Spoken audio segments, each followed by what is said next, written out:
أعوذ بالله من الشيطان الرجيم. بسم الله الرحمن الرحيم. الحمد لله الذي أنزل على عبده الكتاب ولم يجعل له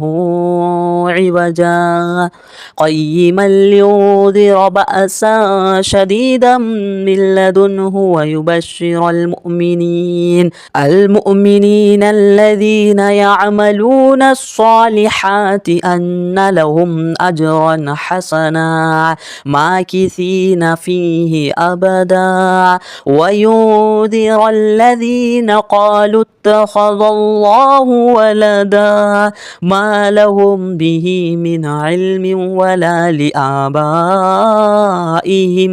كبرت كلمة تخرج من أفواههم إن يقولون إلا كذبا فلعلك باقع نفسك على آثارهم إن لم يؤمنوا بهذا الحديث أسفا إنا جعلنا ما على الأرض زينة لها لنبلوهم أيهم أحسن عملا وإنا لجاعلون ما عليها صعيدا جرزا أم حسبت أن أصحاب الكهف والرقيم كانوا من آياتنا عجبا إذ أوى الفتية إلى الكهف فقالوا ربنا آتنا من لدنك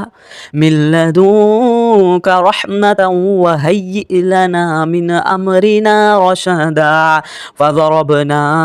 على آذانهم في الكهف سنين عددا ثم بعثناهم لنعلم أي الحزبين أحصى لما لبثوا أمدا نحن نقص عليك نبأهم بالحق إنهم فتية آمنوا بربهم وزدناهم هدى وربطنا على قلوبهم إذ قاموا فقالوا ربنا رب السماوات والأرض لن ندعو من دونه إلها لقد قلنا إذا شططا هؤلاء قوم اتخذوا من دونه آلهة لولا يأتون عليهم بسلطان بين فمن أظلم ممن افترى على الله كذبا وإذ اعتزلتموهم وما يعبدون إلا الله فأووا إلى الكهف ينشر لكم ربكم من رحمته ويهيئ لكم من أمركم مرفقا وترى الشمس إذا طلعت تزاور عن كهفهم ذات اليمين وإذا غربت تقرضهم ذات الشمال وهم في فجوة منه ذلك من آيات الله من يهد الله فهو المهتد ومن يضلل فلن تجد له وليا مرشدا وتحسبهم أيقاظا وهم رقود ونقلبهم ذات اليمين وذات الشمال وكلبهم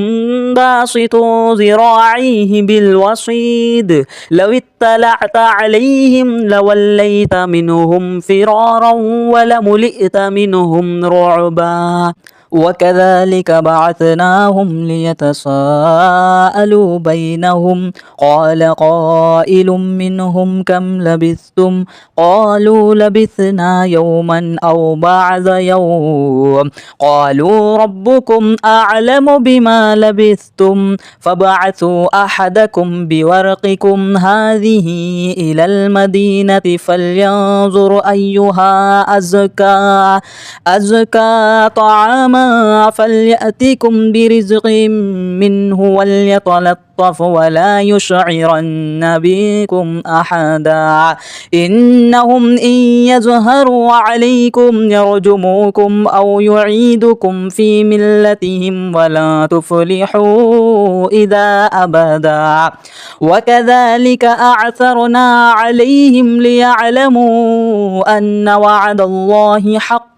وأن الساعة لا ريب فيها إذ يتنازعون بينهم أمرهم فقالوا ابنوا عليهم بنيانا ربهم أعلم بهم قال الذين غلبوا على أمرهم لنتخذن عليهم مسجدا سيقولون ثلاثة رابعهم كلبهم ويقولون خمسة سادسهم كلبهم رجما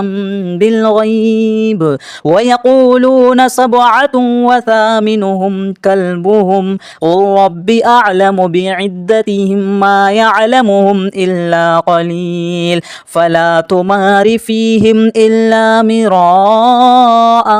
ظاهرا ولا تستفت فيهم منهم أحدا ولا تقولن لشيء إني فاعل ذلك غدا إلا أن يشاء الله واذكر ربك إذا نسيت وقل عسى أن يهديني ربي لأقرب من هذا رشدا ولبثوا في كهفهم 300 سنين وازدادوا تسعا قل الله أعلم بما لبثوا له غيب السماوات والأرض أبصر به وأسمع ما لهم من دونه من ولي ولا يشرك في حكمه أحدا واتل ما أوحي إليك من كتاب ربك لا مبدل لكلماته ولا تجد من دونه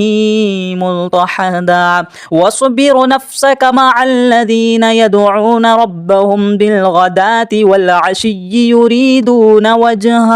يريدون وجهه ولا تعد عيناك عنهم تريد زينة الحياة الدنيا ولا تطع من أغفلنا قلبه عن ذكرنا واتبع هواه وكان أمره فرطا وقل الحق من ربكم فمن شاء فليؤمن ومن شاء فليكفر إنا أعتدنا للظالمين نارا أحاط بهم سرادقها وإن يستغيثوا يغاثوا بماء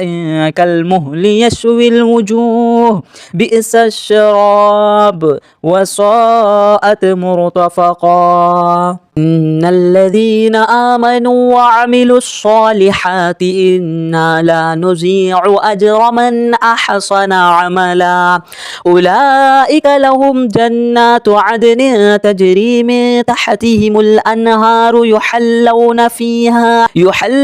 فيها من أساور من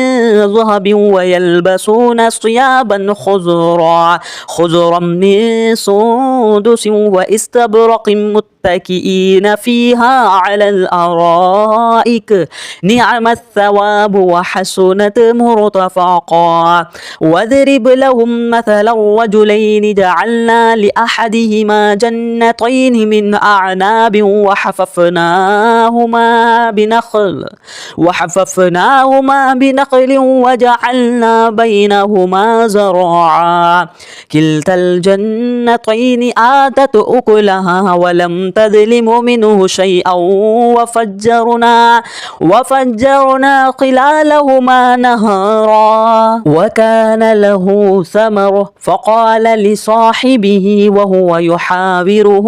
أنا أكثر منك مالا وعز نفرا ودخل جنته وهو ظالم لنفسه قال ما أظن أن تبيد هذه أبدا وما أظن أظن الساعة قائمة ولئن رددت إلى ربي لأجدن خيرا منها منقلبا. قال له صاحبه وهو يحاوره أكفرت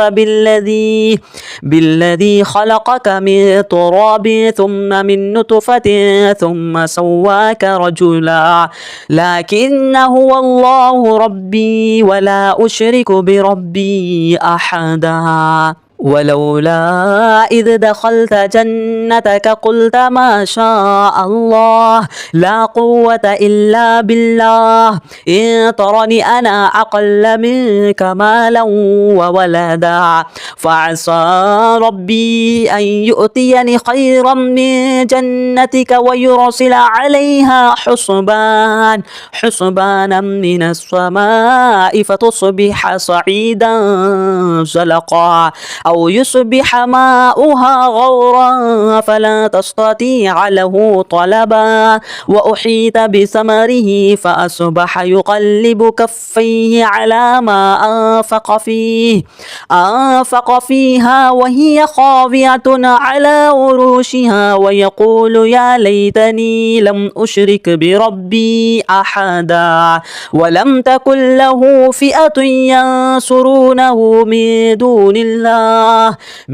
دون الله وما كان منتصرا. هنالك الولاية لله الحق هو خير ثوابا وخير عقبا. واضرب لهم مثل الحياة الدنيا كماء إن أنزلناه من السماء فاختلط به نبات الأرض فأصبح هشيما تذروه الرياح وكان الله على كل شيء مقتدرا. المال والبنون زينة الحياة الدنيا والباقيات الصالحات خير عند ربك ثوابا وخير أملا. ويوم نسير الجبال وترى الأرض بارزة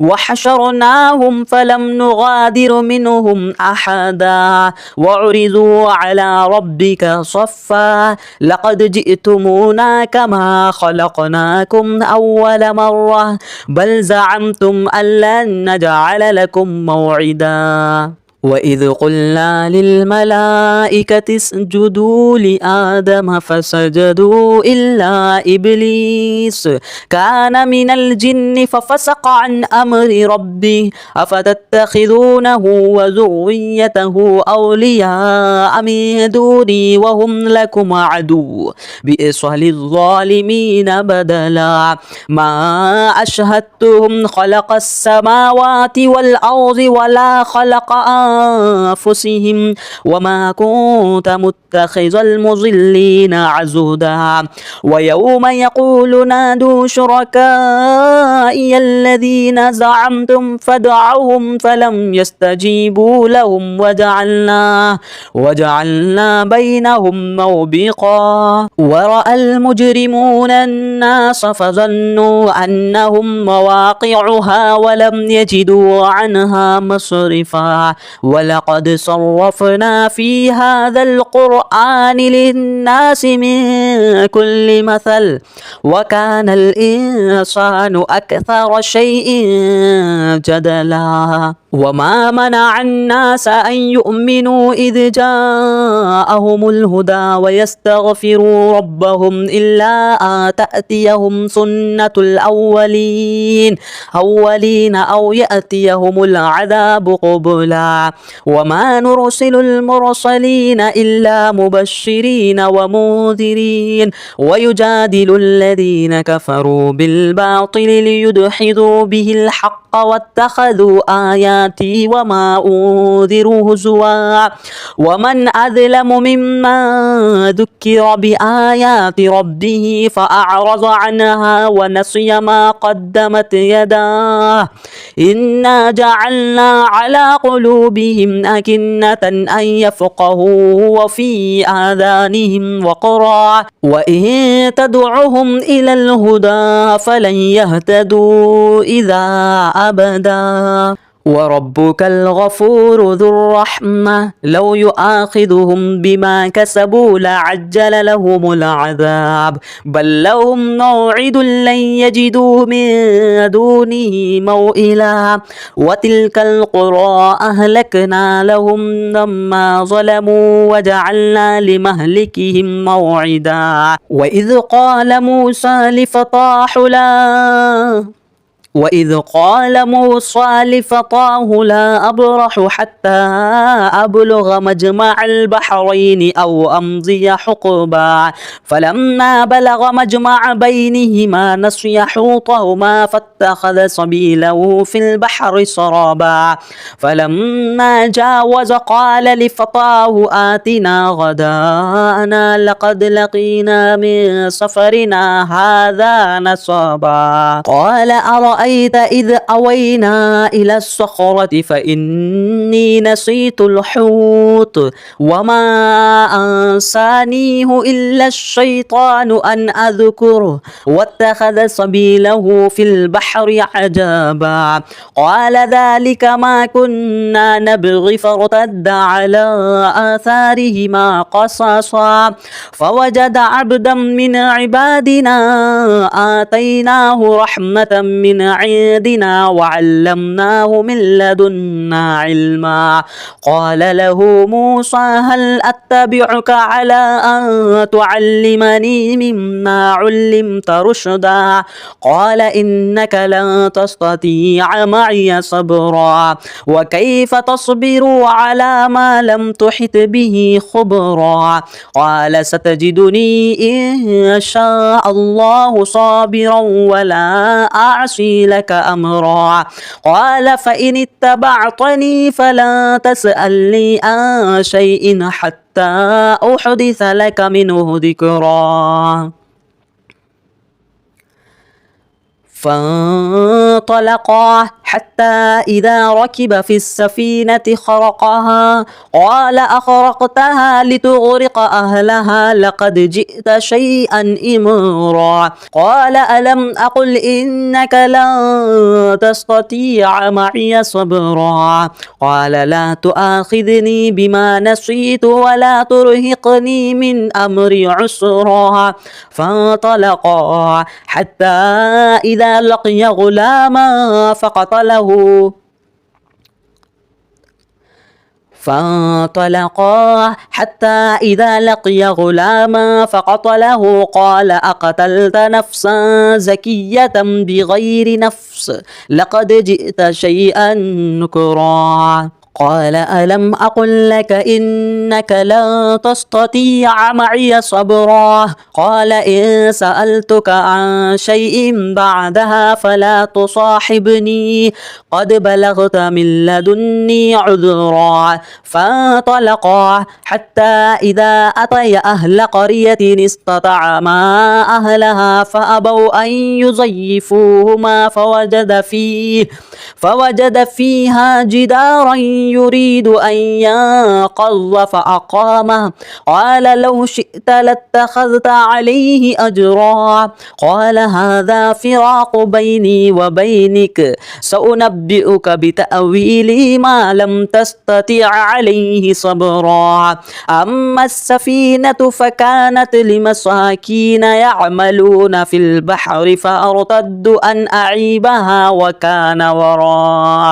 وكان وراءهم ملك يأخذ كل سفينة غصبا وأما الغلام فكان أبواه مؤمنين فخشينا أن يرهقهما طغيانا وكفرا فأردنا أن يبدلهما ربهما خيرا منه زكاة وأقرب رحما وأما الجدار فكان لغلامين يتيمين في المدينة وكان تحته كنز لهما وكان أبوهما صالحا فأراد ربك أن يبلغ أشدهما ويستخرج كنزهما رحمة من ربك وما فعلته عن أمري ذلك تأويل ما لم تستطع عليه صبرا ويسألونك عن ذي القرنين قل سألت عليكم منه ذكرا إنا مكنا له في الأرض وآتيناه من كل شيء سببا فأتبع سببا حتى إذا بلغ مغرب الشمس وجدها تغرب في عين حمئة ووجد عندها قوما قلنا يا ذا القرنين إما أن تعذب وإما أن تتخذ فيهم حسنا قال أما من ظلم فسوف نعذبه ثم يرد إلى ربه فيعذبه عذابا نكرا وأما من آمن وعمل صالحا فله جزاء الحسنى وسنقول له من أمرنا يسرا ثم أتبع سببا حتى إذا بلغ مطلع الشمس وجدها تطلع على قوم لم نجعل لهم من دونها سترا كذلك وقد أحطنا بما لديه خبرا ثم أتبع سببا حتى إذا بلغ بين السدين وجد من دونهما قوما لا يكادون يفقهون قولا قالوا يا ذا القرنين إنا يأجوج ومأجوج مفسدون في الأرض فهل نجعل لك خرجا على أن تجعل بينهما وبينهم سدا قال ما مكني فيه ربي خير فأعينوني بقوة أجعل بينكم وبينهم ردما آتوني زبر الحديد حتى إذا ساوى بين الصدفين قال انفخوه حتى إذا جعله نارا قال آتوني أفرغ عليه قطرا فما استطاعوا أن يظهروه وما استطاعوا له نقبا قال هذا رحمة من ربي فإذا جاء وعد ربي جعله دكا وكان وعد ربي حقا وتركنا بعضهم يومئذ يموج في بعض ونفخ في السور فجعلناهم جماعا وأعرضنا جهنم يومئذ للكافرين عرضا الذين كانت أعينهم في غطاء عن ذكري وكانوا لا يستطيعون سمعا أفحسب الذين كفروا أن يتخذوا عبادي من دوني أولياء إنا أعتدنا جهنم للكافرين نزلا قل هل ننبئكم بالأخسرين أعمالا الذين ضل سعيهم في الحياة الدنيا وهم يحسبون أنهم يحسنون صنعا أولئك الذين كفروا بآيات ربهم ولقائهم فحبطت أعمالهم فلا نقيم لهم يوم القيامة وزنا ذلك جزاؤهم جهنم بما كفروا واتخذوا آياتي ورسلي هزوا إن الذين آمنوا وعملوا الصالحات كانت لهم جنات الفردوس نزلا خالدين فيها لا يبغون عنها حولا قل لو كان البحر مدادا لكلمات ربي لنفد البحر قبل أن تنفد كلمات ربي جئنا بمثله مددا قل إنما أنا بشر مثلكم يوحى إلي أنما إلهكم إله واحد فمن كان يرجو لقاء ربه فليعمل عملا صالحا ولا يشرك بعبادة ربه أحدا.